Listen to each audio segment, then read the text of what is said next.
Let me just make this bigger. Okay. So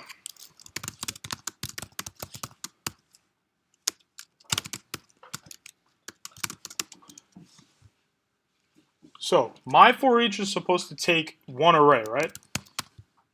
So what does the for each method do?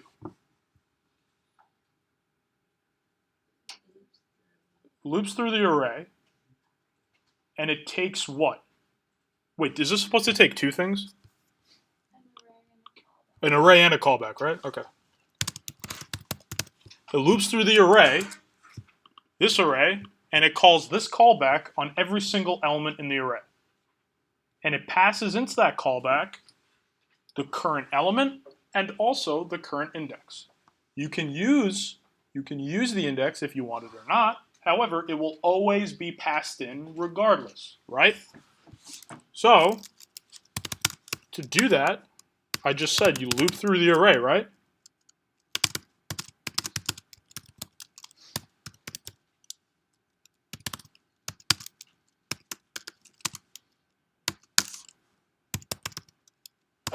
And you call the callback and pass in every single element and its index. So what do I return here?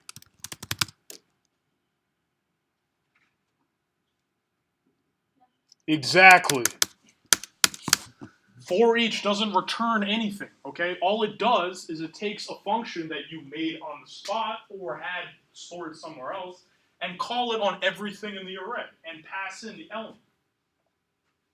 This is literally what for each does.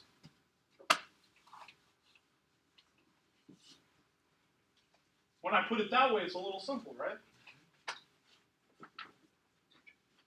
Oh wait, did you guys want me to do who's a special more than the other one? What did you guys vote for? I don't even know. They're equal? What do you guys want me to do? A chain reaction or who's a special? Is it a tie? I can break it right now. Yeah, you guys vote real quick. I'll do either one.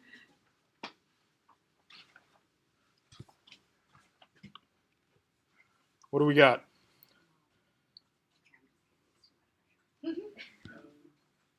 Oh, who's a special is up right now, so I'll do who's a special. Sorry, I lied. I'm not going to do chain reaction. Maybe I'll do both, honestly. They're pretty quick, right? Yeah. Yeah. For me, like chain reaction, the code wasn't complicated, but like conceptually, if you just like talk over it. I would love to. Okay, I'll do that first quickly. So let me pull up the problem. I think that'll help. Like if we read the problem together. So it says define a function chain reaction, right? Const chain reaction equals function. Step 1 complete. It takes a starting value and an array of functions. So we have a val and we have an array. I don't know if that's the correct order of what they were doing, but whatever. It takes a starting value and an array of functions. So that means every single value inside of the array is a function, right? Just keep that in the back of your heads. Chain reaction should pass the starting value into the first function in the array. It should pass the value returned by the first function into the second function, and so on and so forth, until every function in the array was called. This is a little tricky, the way it's worded, but you understand what it wants you to do, right? Like logically, you understand. You want to go through the array, call each function, but you want to take that original value, throw it in the first one, the value changes, take the changed value, throw it into the next one. And it keeps changing and changing and changing, and then at the end, you get the final value, right? So, what we can do is we could say for, the first thing we have to do, obviously, is loop through it, right? Equals 0. I is less than array dot length, because we need to hit every function, right? So we start at 0 and loop until I is less than array dot length is no longer true. And we just increment I by 1 every time, because you have to hit every single thing. So, we know we have to say array at I and invoke it with val, right? We know we have to do this every time. We know we have to call this function every single time. However, how do we store the value? How do we do that? Well, if we just reassign val, doesn't that store the value? We say val is now going to be equal to the return value of array at I, the current function, invoked by passing in that val. This may sound and look a little weird, but it's kind of the same thing as like a plus equals, right? Plus equals is saying this thing is now going to be equal to itself plus this. This thing is now going to be equal to just something completely different. The function, we don't care what the function is doing, but we know that the function is altering it and we need the result product, right? So this is going to return us something, so why don't we just reassign it to val, right? And then the next iteration, val will be different because val is here. You can reassign parameters, right? You guys know this because back in the day, when you guys were doing like my slice, right? And you had to reassign the starting index and the end index if they weren't supplied, you just say, okay, if this is undefined, start is now equal to 0. You can reassign parameters. They are just variables. They're just variables. They have a value of undefined unless you call the function and pass in an argument, right? So after we loop through the whole thing and we reassign val up until the end, we just return val.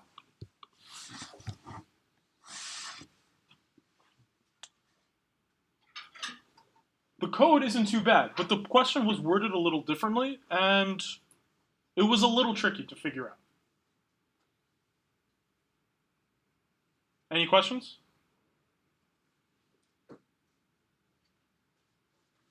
Yeah. Would it make? Is it less complicated to do this with a for loop as opposed to for each? Well, let's try it out, right? So if we do array dot for each, and we have a func here, if there's one argument in an arrow function, you actually don't even need the parentheses. Cool, right? So you have the func here, and you pass it into every single thing. You could just do val is now equal to func val, right? I think this should still work. Yeah, it does. Well, you don't believe me? It does, all right? Notch. Yeah, I'll close. Cheese, cheese, cheese, cheese, cheese. All right. Doesn't this look really neat? Really nice and neat? Because I know I don't actually have to return something from the for loop, right? I just have to alter one thing. So for each is very viable here. I just do the for each and I pass in a function I defined on the spot, okay? And you see, I called the parameter, the single parameter of that function, func, because I know that every element in the array is a function. So,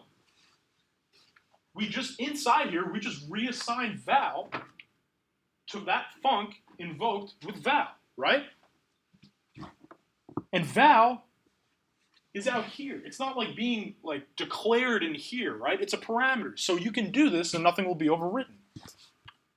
This is the same. Any questions? Yeah. What did you just say about the parentheses? Was that for? Oh yeah, like if this takes one argument, right? Like let's say it didn't come with an array, you don't need these with arrow functions. Yeah. If on one line, like you're downing the function val. Yes, you don't need these either.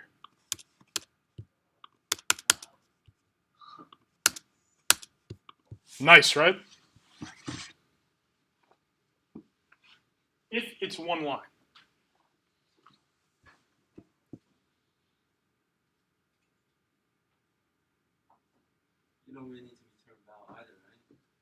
No, you do need a return val. That's the point of the problem.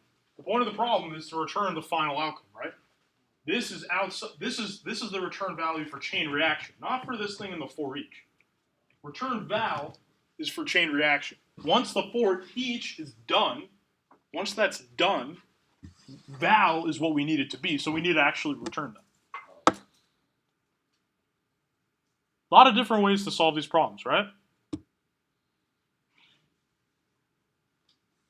If you guys are still a little bit confused on how for each even works, well, we'll do the who's a special thing because that asks you to use for each. But a good way of practicing is maybe go back to some workshops and try and solve some problems using for loops that could be solved using for each. Not all of them are, but some you can, right? Just as extra practice. My suggestion to you.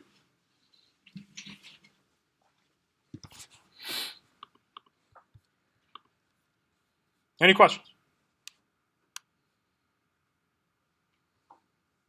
All right, cool. All right, so now I will do who's a special. So, const who's a special is equal to a function. So this, you need a final string, right? Right? You need a final string, and they give you, special pets is an array of objects. Let me just see, one second.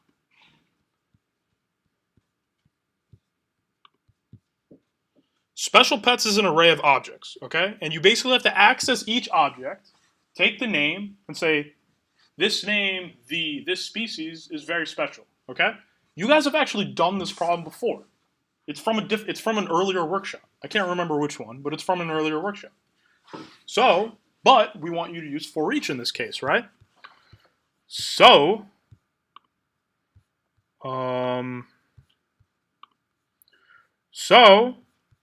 we know this takes a pets array, right? I won't call it array this time. I'll call it pets because they're all pets, okay?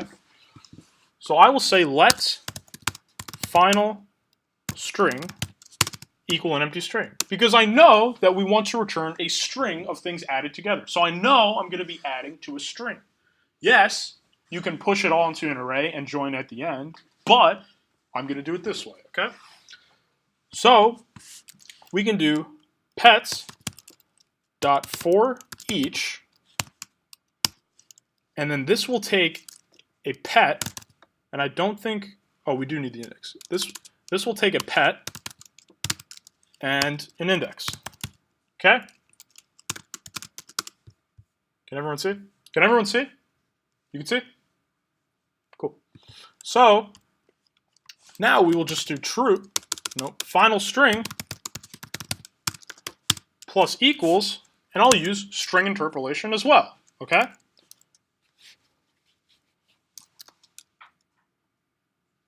Yeah, I'll do it. So I'll do this pet.name space the space this again pet.species space is very special. Then I could say if index is not equal to pets.length minus 1, I can say final string plus equals a space. And since the if statement is one line, I can omit the curly braces and put it there next to it. So what am I actually doing here, right? For each will loop through the pets, and I'm passing this function to for each. What the function will take is each pet and each index, right? So right away, I'm just going to add to the string pet.name, the pet.species is very special. Everyone cool there, right? But there's actually one more thing I have to do, right? Because sentences in the English language are, like, all the words are separated with spaces. Everybody knows this, everybody, right? But if we put a space here, then the last word will have a space too. and you don't put a space at the end of a sentence, right?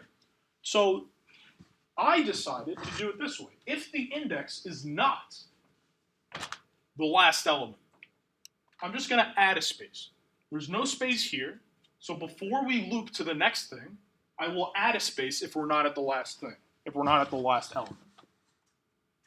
I could have just added the space here, not done this line, and then after the for each, returned final string dot slice 0 to except the last character, right? I could have done that too.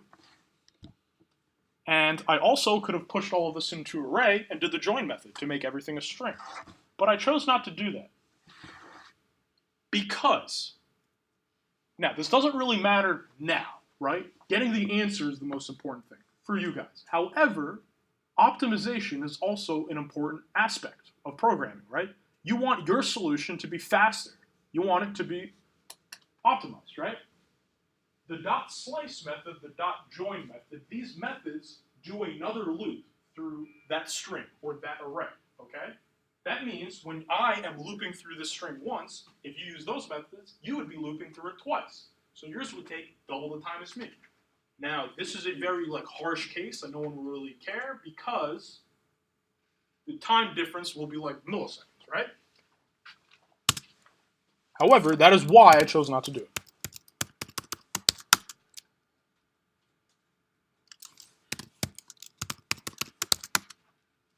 Okay. Any questions? Oh, do I have to return? Return. Final string. Any questions?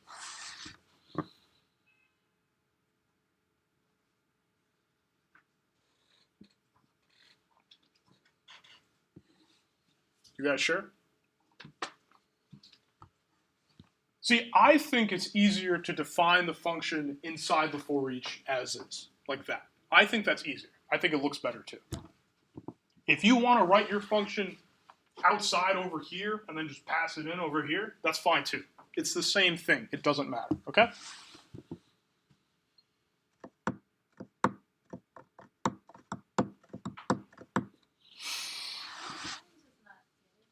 Huh? Somehow I'm just not getting any results. It's just like getting error. With this? Yeah. What, is this wrong? Copy and paste that into I would love to.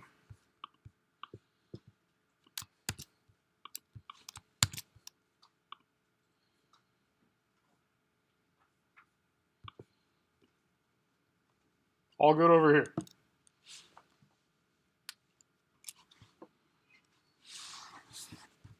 Because some people don't believe in that. No, I'm just kidding. I'm just kidding. Maybe you had a typo or something. I could look at your solution later if you want. Cool. All right. So, any lasting questions before we start today's topic?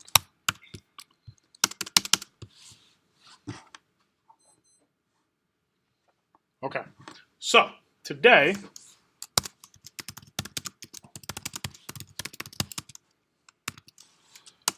we are still going to be talking about higher order functions. Now, if you remember last time, I said higher order functions are functions that take in other functions as parameters, that take in callbacks, right? However, they are also functions that return functions. Returning functions. Let's see. This can get a little tricky. Not at first, but when we talk about closure, it will, okay? So bear with me. Baby steps first. Let's say I have a function. Return name, okay? And let's say it takes in a name and it returns name. It returns my name plus name, right? So if I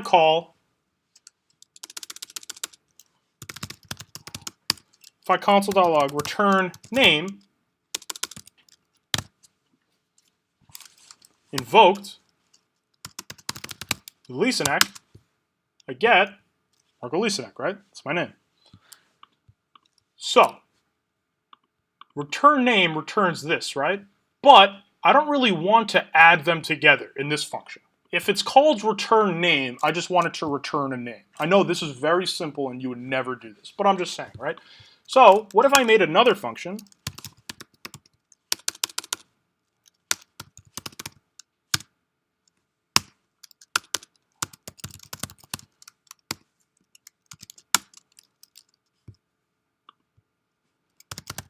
that does the same thing? No, this is a bad example. This is just like a stupid example.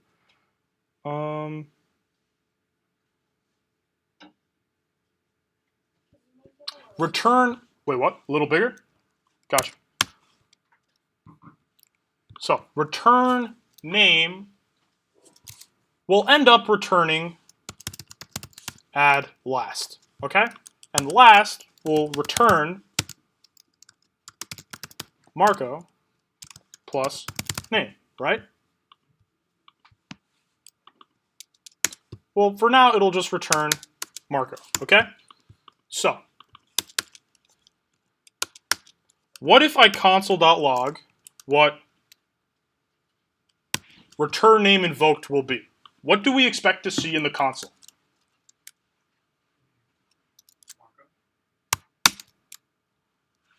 Add last, right? So this function return name is returning add last. What is add last? That is this entire function, okay? So now, what if I said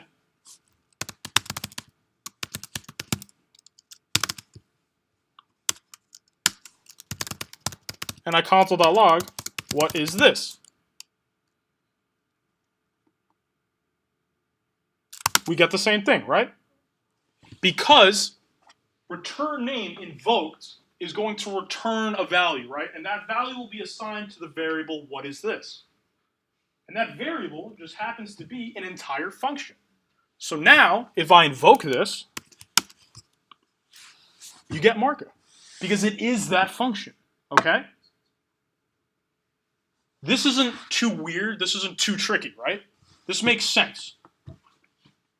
It makes sense that you could do this. If I can throw a function into another one, then I could return that same function too, right? And that's what I'm doing here. What if I did this in the same code? What am I going to get here? What if I called add last?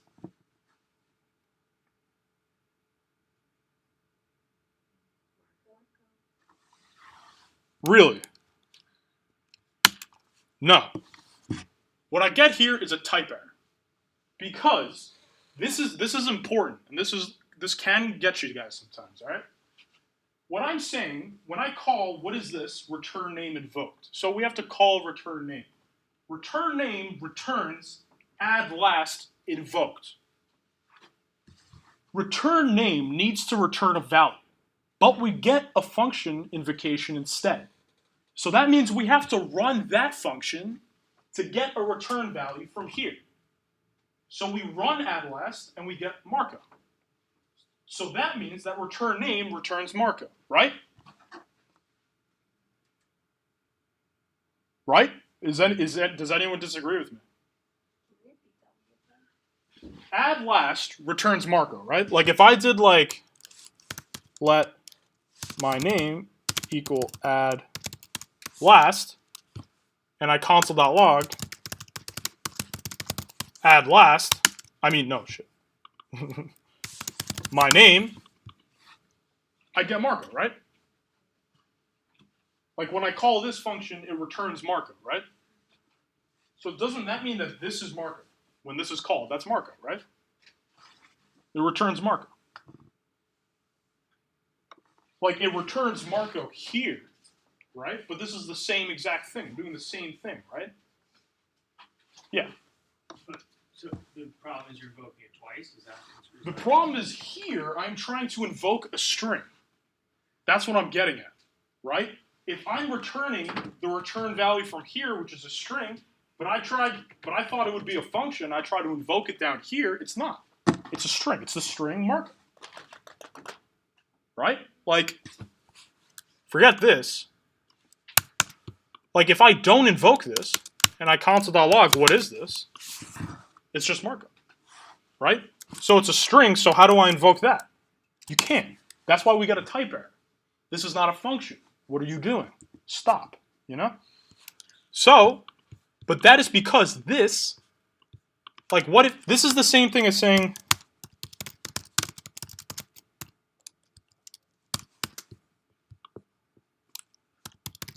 right?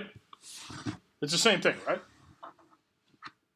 Let example equal this invoked and then return example, right?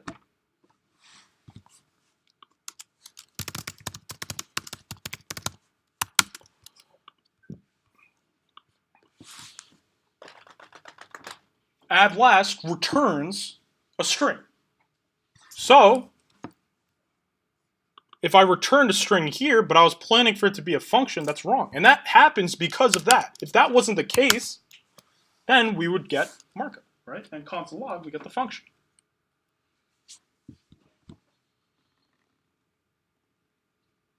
Is that clear? It makes sense, right? Like when you set variables to function invocations, you expect them to be one value, right? However, if that function returns another function invoked, don't you have to find out what that function returns first? Like the variable can't be set to an actual invocation. It has to be set to a value, right? An invocation of a function is not a value. That means that we have to do some logic before we find what the value is, okay? And that logic happens to be running another function. Well, it was running another function, which would then return us one value.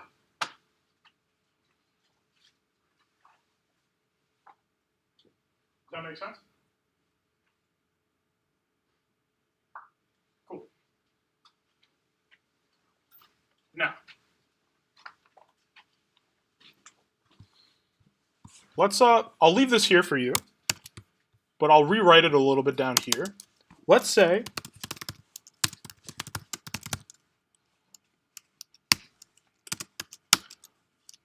I defined another function inside that says add last name. Nope. That's not what I meant to do. Right? And down here, I return.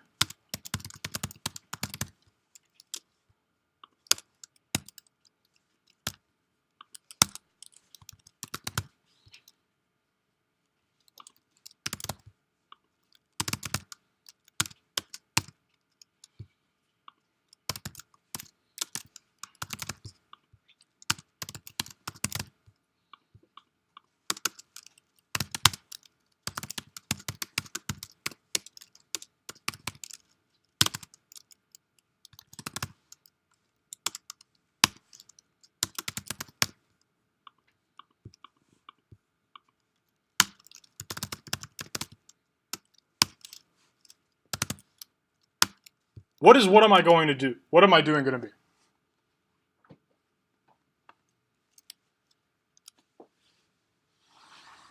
What am I doing equal return name invoked with Marco? What happens when I run return name?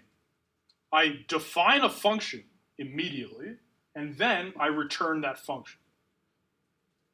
So, wouldn't what am I doing be add last name? It is. You can define functions inside of other functions and then return them right there. I can also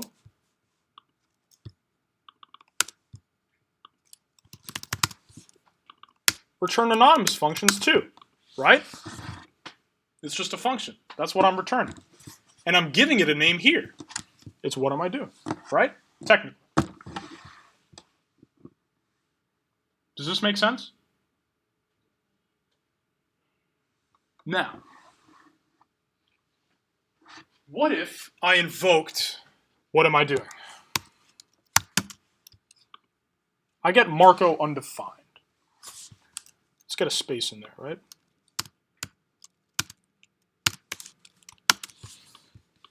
Last name is undefined because I never passed in anything to this function that I'm returning, right?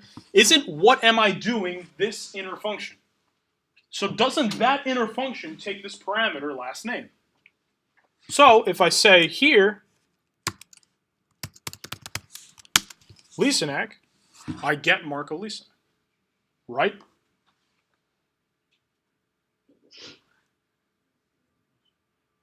Yes. So then could you pass in Listenek without storing return name Marco in a variable?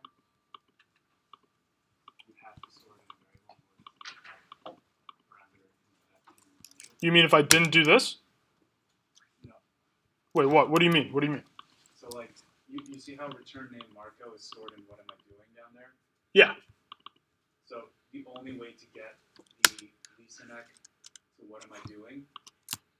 The I only could. way to get Listenek into the last name function is to store return name into a variable and then pass it through. Well, I'm not storing return name into. I'm storing the return value of this in a function, right? Into a variable, right? And that is this function. If I just call return name with Marco, I just get a function, Oh, I see. right? It's another function. Okay. That's a different function. And that function has to be called, right? Because that's what functions do, right? So that's why I store that in a variable. I store the return value of return name into a variable. Then that variable is a function, right? I proved to you guys that we can return functions from functions. So when I call, what am I doing with Listenek? I get Marco Listenek. Yeah. If you don't pass in Marco or Listenek, will it just throw an error? Why do you think it would throw an error? That happened in the last one we did. There's no error. But then why did it throw an error in line 42 when you did that? What? So what if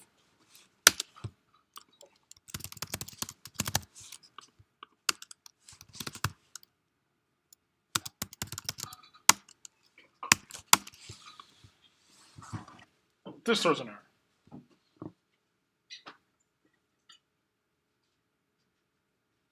Do you know why? What am I trying to invoke here? What am I doing, right? So, what am I doing? What am I doing is the result of return name invoked. When I invoke return name, I define this function, and then I return that function called. So that means that this function is not returned. The result of this function is returned. The return value of this function is returned, right? Because I called it. So I need the return value of it. And I return name plus empty string plus last name, which is going to be a string. So how can I call a string? Can't. Type error. What am I doing is not a function. If I console.log, what am I doing? What is that variable? What is that variable like in general? It's undefined, undefined.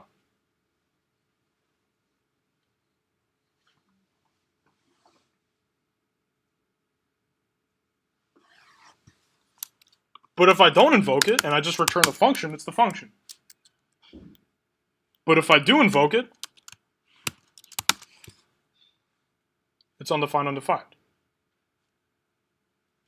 Because I'm not invoking it, I just return the whole function. But if I call that function in the return statement, I have to call another function. I have to call add last name. I have to. You can't return a function being invoked. It just doesn't make sense. You just can't do it, right? You have to return a value. A function invocation isn't a value. So we have to find out what add last name returns. And whatever name and last name will be, it is going to be a string, right? So down here, what am I doing will be that return value, right? Because you call this, okay, then you call this, okay, we got our return value. This returns it to here, and this returns it to here. So then what am I doing is here. But if I call that, what am I doing is not a function, because I'm calling it here. But if I don't, I'm back to normal. And then I pass in a name here, because if I didn't pass in a name, then name would be undefined. So now it's Marco undefined. So how do I get my last name? I pass it into here. And I get Marco Lisa.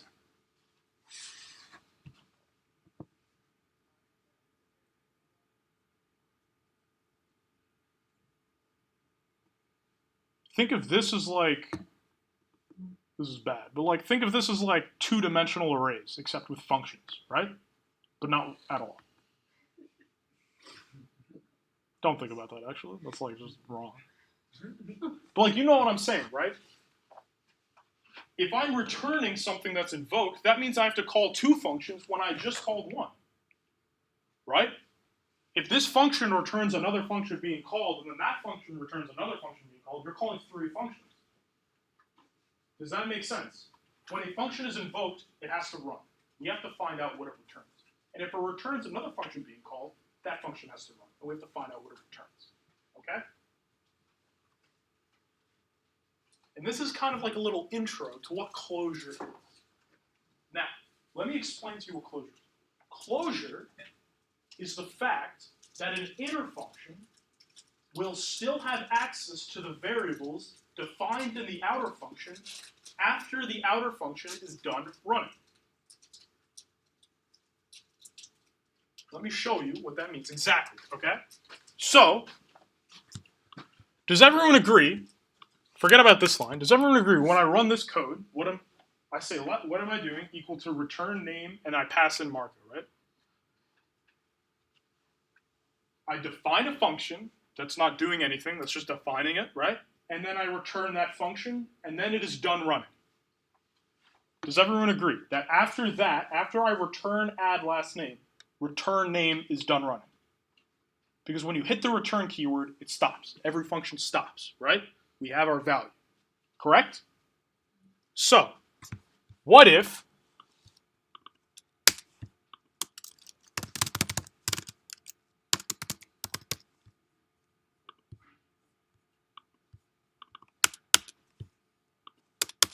would I still get Marco Lisanek?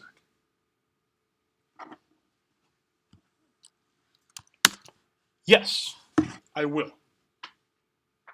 And this might seem a little weird, right? I feel like this isn't very logical if you think about it, right? I run return name, I define a variable name, and I assign it Marco. Then I define this function, and then I just return this function. So what am I doing is this function. So when I call what am I doing and I pass in a last name, this name still has access to this over here after it was done being assigned, it finished running, whatever. It still has access to that? Yes, it does. That is closure. Okay?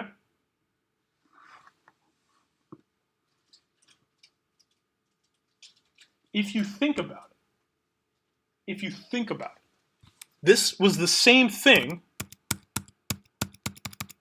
as that. Because parameters are variables, right? What is the difference if this was here or inside here? Nothing. They're just declared at the same point in time, right? But this is more direct. I'm declaring something, then I'm declaring a function, then I'm returning that function.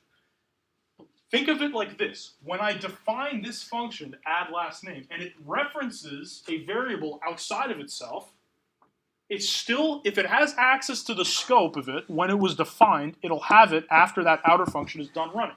Because here, no, what the hell? Here,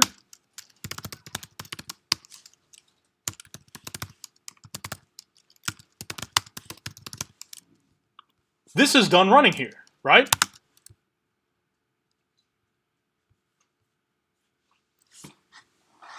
A console.logs return name is done running, and then it returns. So return name is done. But when I call the function that was defined inside of it, because it's assigned to what am I doing, and I pass in Lisanek, it's not undefined Lisanek, it's still Marco Lisanek, because I defined the name there.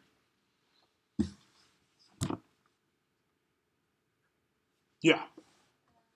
Does this make the whole process faster, or will it slow it down by declaring the variable inside the function?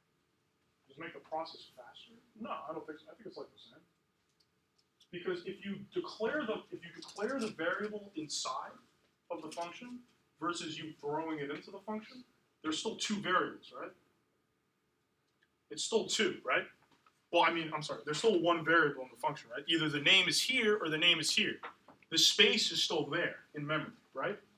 The value, whatever, it's either undefined or the string is set, right?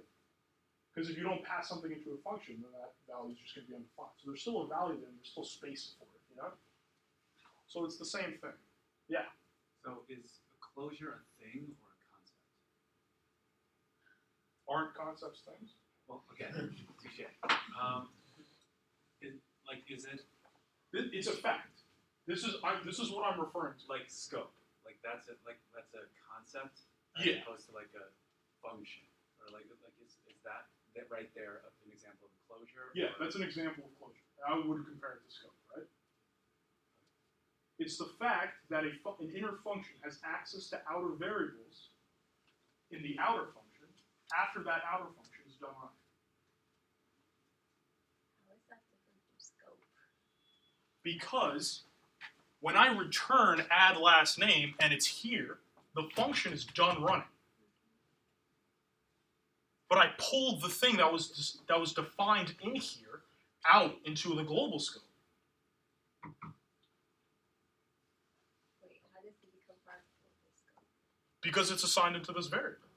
Yeah, that's true. And I still have access to name here. Even though I'm now outside of it, right? I'm calling it out of this function. It kind of doesn't make sense, but it is. That's how it is. That's how it works. Sorry, I have to reformulate my question. It's all right. I guess it's kind of an extension of that, like how is it different from scope question? Like, is there any instance in which the fact that a function is done running? Well, I'm sorry. Like, is there any instance in which the fact that a function is done running would like affect things within it having access, or is it sort of a singular case? It does just sort of sound like scope to me. I guess I don't understand how closure is a different concept. How is it a different concept from scope? Because like the way that I'm imagining it, and tell me if this is wrong, is that the inner function has access to Marco in this case, or the variable name that has Marco in it, Mm-hmm. because it's in the scope of the return name function. And the function doesn't cease to exist when it stops running, it's still in the code.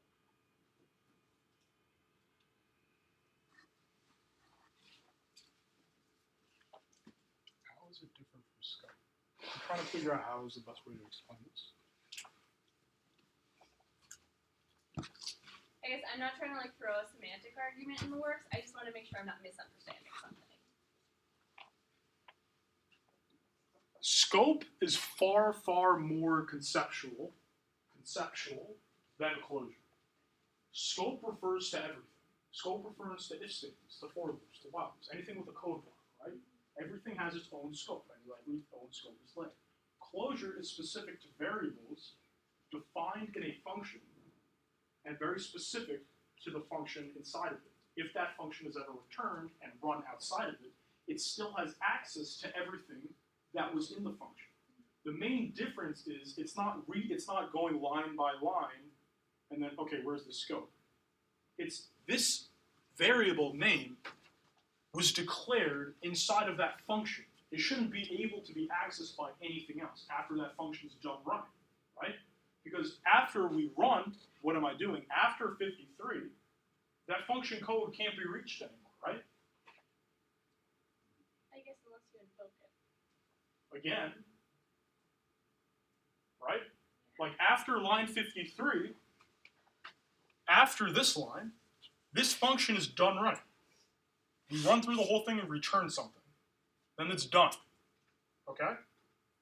However, I'm trying to explain to you that this doesn't get lost. That variable doesn't get lost, and it is still usable inside of the functions that were defined inside of the outer function.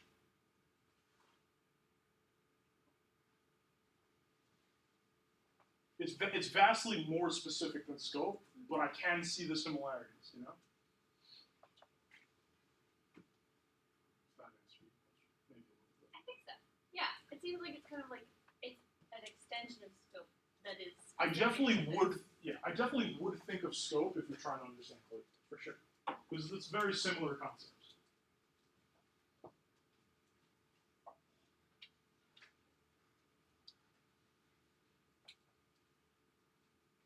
Does everyone get this?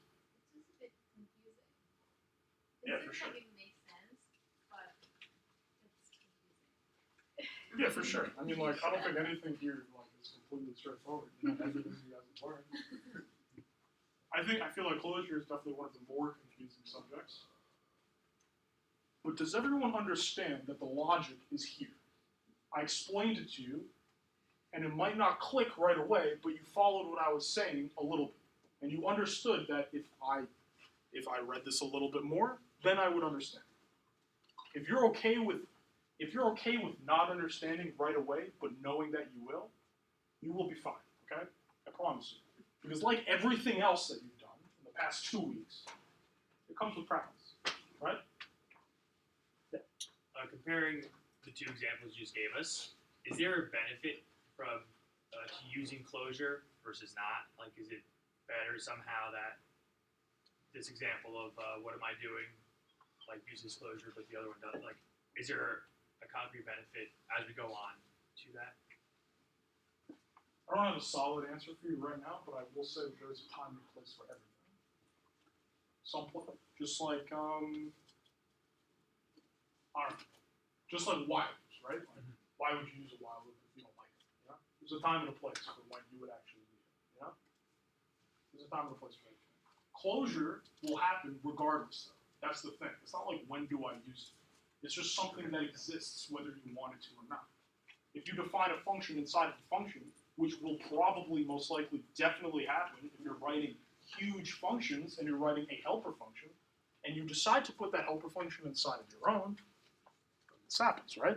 It's just something that is available, something that will happen whether you want it to or not.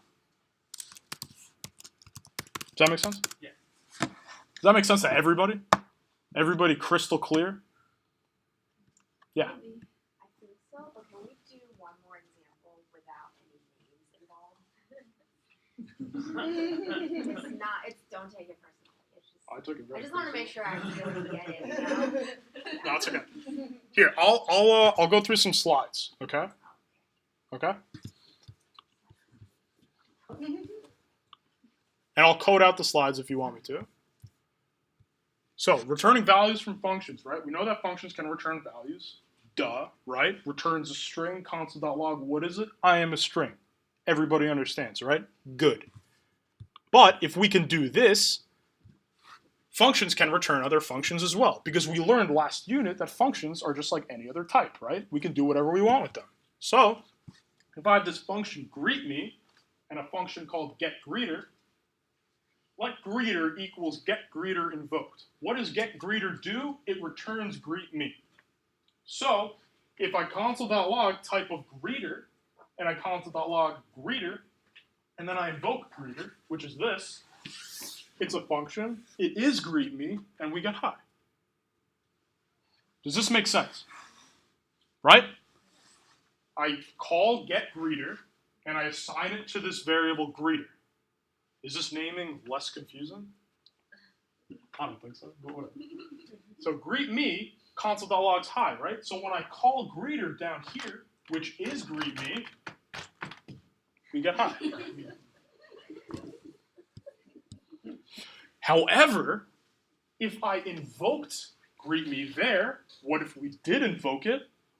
We get a type error, undefined type error. Let's retrace our steps, because I feel like this was a little shaky with you guys when I first explained it, right? Let greeter equal getGreeter invoked. Okay. Greeter invoked. Invoke this, we return a function that is invoked. So we have to run this function. Before we return anything from getGreeter, we have to run this function. We run this function, and we get console.log hi. But what does greetMe return? undefined. The value undefined. So that means that this is undefined, so getGreeter returns undefined. Type of greeter, the reason high is up here is because when we ran greet_me, we console.log high, right? But then when we get type of greeter, we get undefined because the type of undefined is undefined. And then we console.log greeter, it is undefined. And when we try to invoke undefined, no. Type error, greeter is not a function. Does that make more sense? Can you explain it one more time? Okay. So, let greeter equal getGreeter invoked. We call getGreeter. Return greet_me invoked. So we have to call greet_me.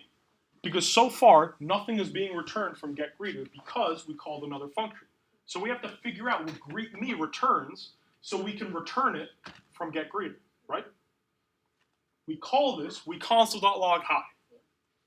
And then the function's done, there's no more lines of code. But we never hit a return value, so it returns undefined. So that means that this function is returning undefined, right? Does everyone understand how getGreeter is going to return undefined? Yes. So if we console.log type of greeter and it's undefined, we get undefined. And it's undefined when we console.log the actual value.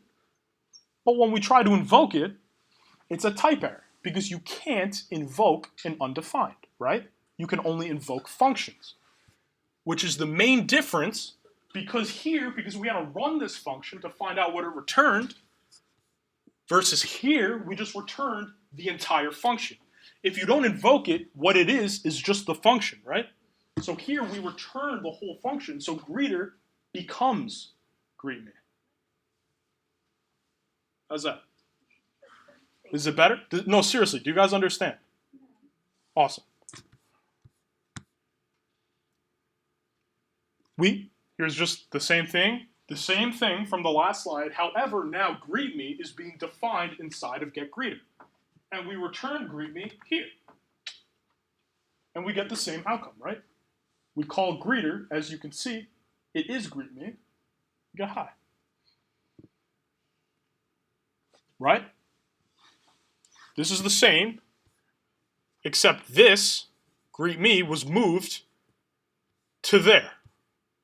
Right? Any questions? Yeah. Can you just, in this example, call greet_me? Or is that impossible because it's inside the function? And No, it's the same thing. No, yeah, you can. You can just call You can it? call it in here, sure, why not? It would be the same result though. Because what does this do? It returns undefined. So then this would return undefined. Oh no, sorry, I mean outside the function. If you tried to call greet_me, which is a function inside the function, could it find? Oh, like if we're disregard lines 10 and 11, if I just called greet_me out here? No, scope. Can't do that. Can't find it. No, yeah, inner scope. It's a local scope of the getGreeter function. Got it. However, since getGreeter is a higher order function and we're returning it, then we can call it out here, right? Any other questions? Why do we have to use this? This is really confusing. Why do you have to invoke another function using I mean, you don't have to do anything, but this is just how it is, you know? This is something that you need to be aware of, you know? Just like scope, just like type coercion. You don't need to use these things. You can do things your own way, you know? However, this is part of the language. This is part of computer programming. So you need to be aware of it, you know? Because whether you like it or not, these things are going to be involved, and they're going to influence what you're doing. And sometimes, when you guys are solving more complex problems, and the functions start getting longer, and things start breaking, you have to know how to debug those things. And you get better and better as you go with experience. But if you don't understand coercion, you don't understand scope, and you don't understand closure, then your life will be very, very difficult, okay? It's not about like, how can I use this? It's more about, oh, this is something that is happening right now. Maybe I'll try one day to use it once I get more comfortable, but I know that this is something that exists and I have to be wary of it. You know what I mean? Yeah, so when the function gets complicated and long, using this would be beneficial. Exactly. Yeah, I guess so. It's just important to know, you know? Yeah.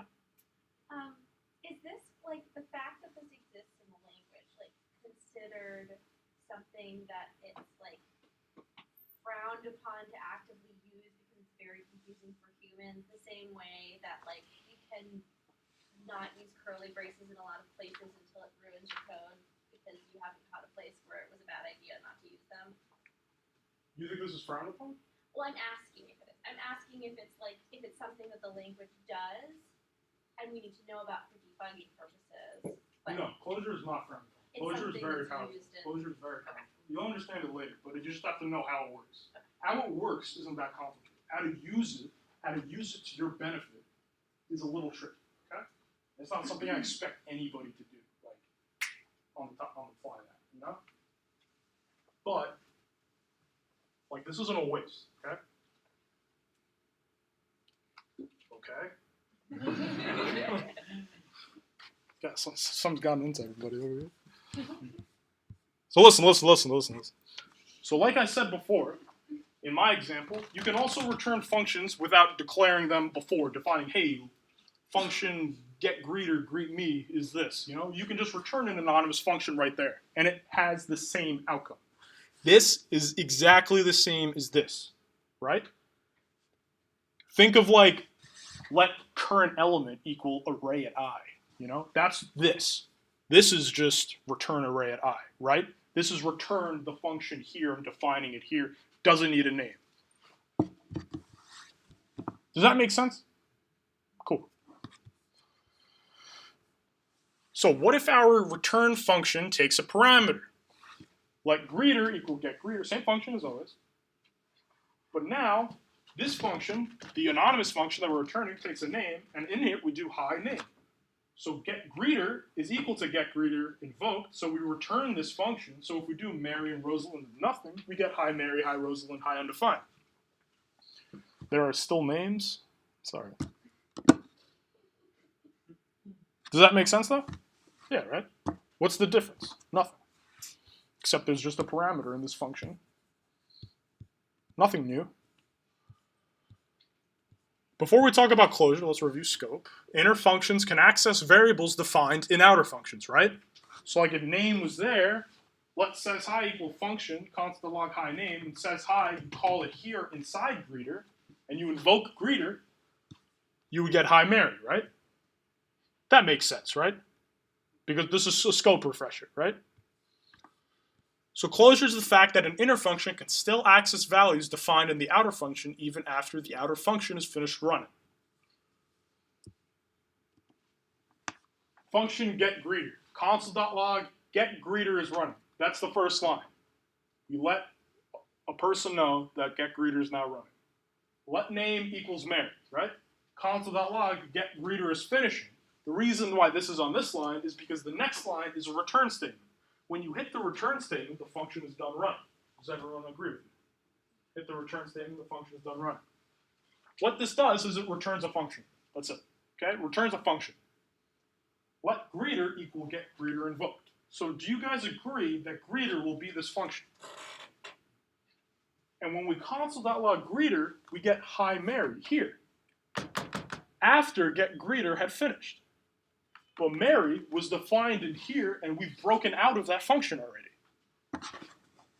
And again, I say this, I feel like logically this shouldn't be allowed, right? However, it is, and that is a plus, okay? That is a plus, because we can pull out functions and use them out here, okay? Think of it as being where the function was defined in that point in time. The variable name will be the variable when it was defined here, right? Why do you say that logically it shouldn't make sense? 'Cause I don't know why, but I feel like based on what we learned about scoping, it does make sense. Because get greeter's done running. We've passed it, it ran, it's done, it's finished. And what was returned is just like a different function, you know? But since that function is inside of getGreeter, isn't like getGreeter still running until that function is done running? Since that function is inside No, getGreeter is done. getGreeter is 100% done running after line 13. If I did like a for loop and counted to like 500 in between 13 and 14, like this is done. This is long done running. But then I go back and call greeter, I still have that name. That is the main difference, you know? Because it's like we're calling greeter here in the outer scope. What the in the outer scope, right? We're calling greeter here in the outer scope, in the global scope. So when we're calling it here, we run it. Okay, hi name. We're out here. What is name? Because it was defined in here, it has access to something in here. Even though this is long gone, it's done running. It has finished already.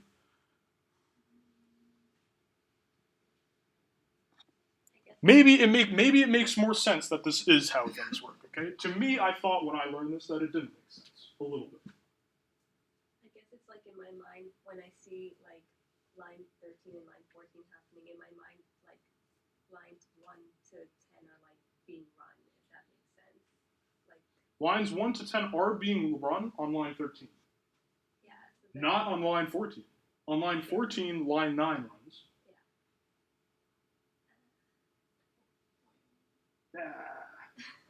Nah. Yeah. What would happen if I don't like declare let greeter and just invoke get greeter in 13?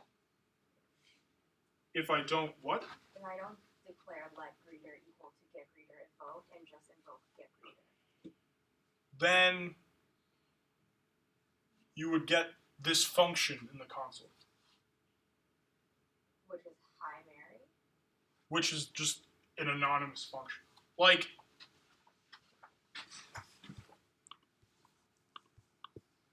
sorry, you have to see this again. Are No. these REPLs shared with us, by the way? Yeah, they're all in Slack. Oh. Oh my god, I've been like trying to type so fast every day. No, they're all in Slack. It's okay, I just gave up last week. I didn't have that much time. Gave up typing my whole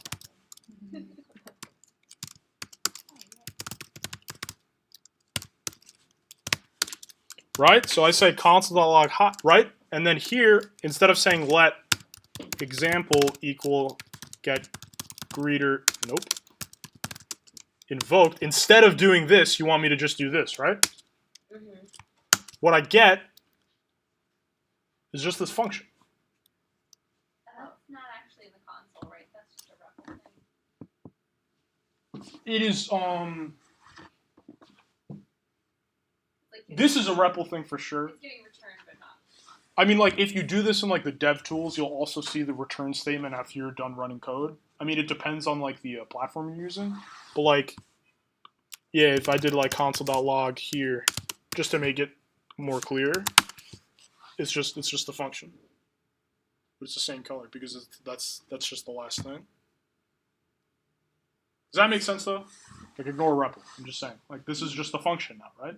Because we don't store that function and call it again. Right?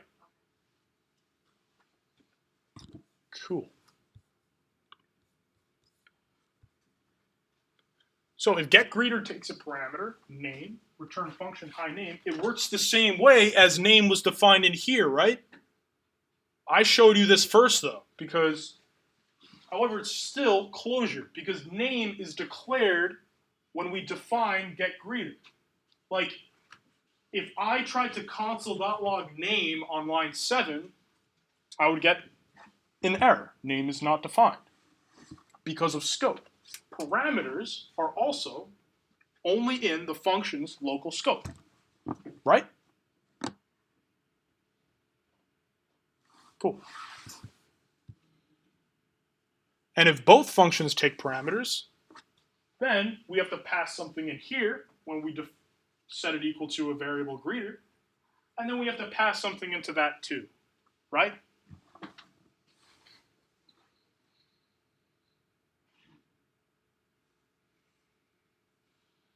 Does this make sense?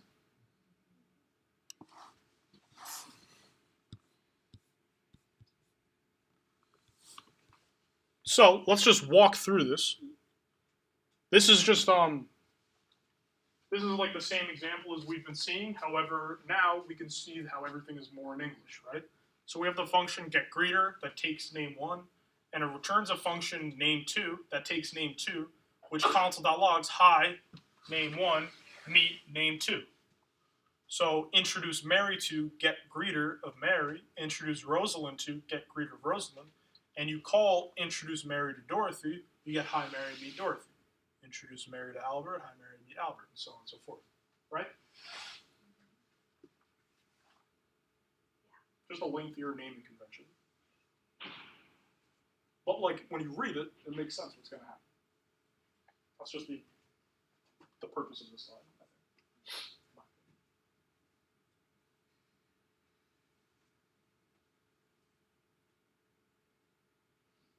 Any questions?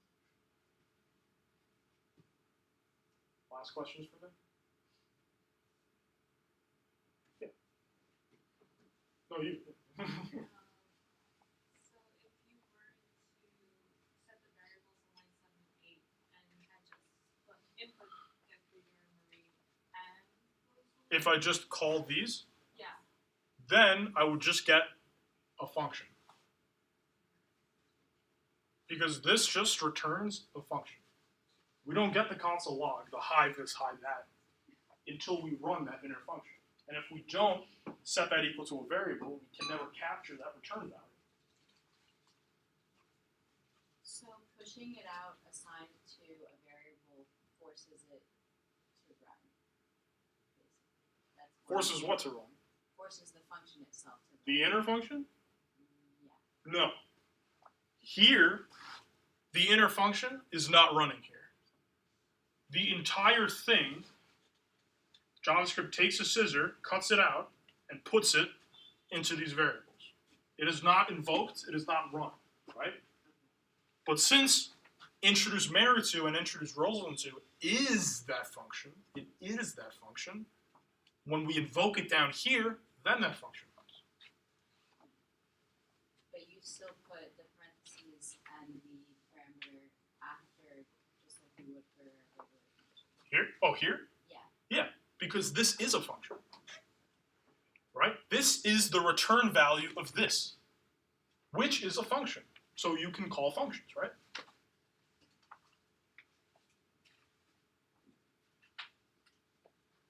Any other questions?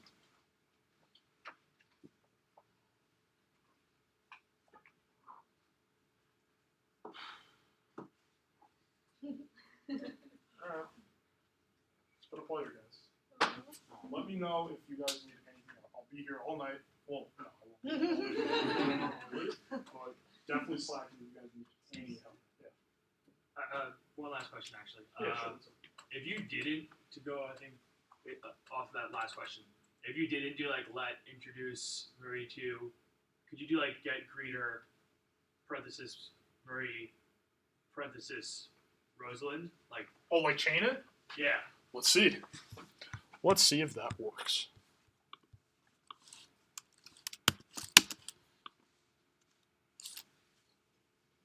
That works. Then that just makes it confusing as you go. Yeah. For sure. But that makes logical sense, right? Yeah. Just like you can do like this dot slice, dot join, dot split, dot two uppercase, dot two. Just chain it and chain it and chain it off. getGreeter, once JavaScript sees that first open close parentheses next to something, it says this is a function, I have to run it. It doesn't read this yet because we need to see what that is, okay? And if that's a function, you're in luck, you can run it again right away.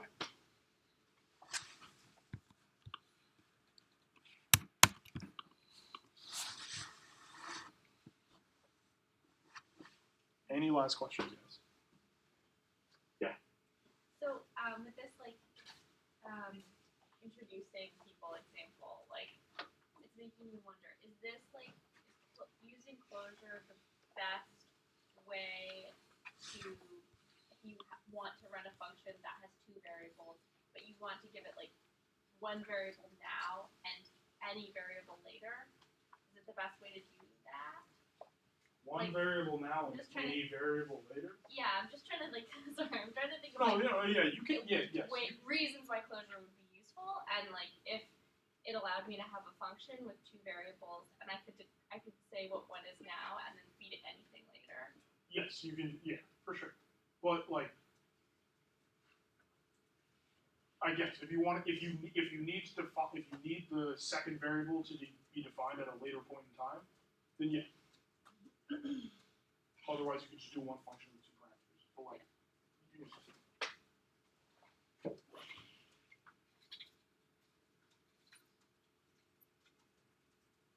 is everyone feeling good? Ready for the workshop? Listen, tomorrow and the next day, they're going to be a little rough, okay? Recursion is not easy. Recursion is hard to wrap your head around. It's very different ways of thinking. That being said, you might find it simple. However, you might struggle hard. I just need everyone to know that it is okay if you struggle hard, okay? There are many, many people who are professional web developers who also still struggle with recursion after going through the entire boot camp, okay? But it is a concept you need to know. There are times and places for recursion, okay?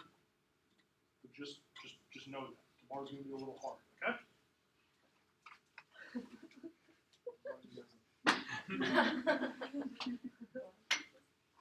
And listen, do the projects if you have the time, seriously. The projects will only help you, okay? And Slack them to me or Robin once you're done, and I will comment them, like Slack me the link to your REPL, and I'll make my own REPL, or comment on it, and send it back to you with my feedback, alright? And if you guys need any help with anything, just let me know, seriously. Door is always open. Go take a break. I miss you guys already. I love you guys.